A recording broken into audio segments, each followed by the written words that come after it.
I think the most dramatic finding is the sudden onset of weakness of one or more limbs. And that is not a subtle or minor presentation. It's an arm or a leg that suddenly becomes very weak and can't be used normally. And so that would be something that would really alert a parent and a child old enough to communicate to that there really is a problem and they need to be evaluated. Other associated symptoms could include some fever or headache or stiff neck. I don't think parents should have undue concern right now. It's good to become informed about things that are going on nationally and potentially impacting our community, like AFM.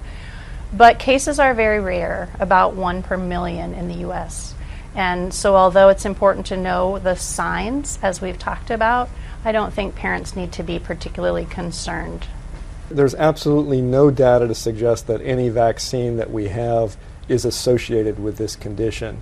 And clearly, vaccination is your best way to prevent certain diseases. Again, we don't know the cause of AFM. Appears to be maybe due to some other types of viruses, but there's some hypothesis that it could be related to underlying immunologic makeup of patients and their response to certain stressors. So there's a lot of things we don't understand about this, but there's absolutely nothing to suggest that parents shouldn't be vaccinating their children. The other thing to understand about this is that some of the cases that have been followed longitudinally do appear to have longer-term sequelae, meaning that some of these children have remained paralyzed for the follow-up period of sometimes years. On the other hand, other kids recover completely. So it's a mysterious disease, very rare, and there's a lot that we yet don't understand about this.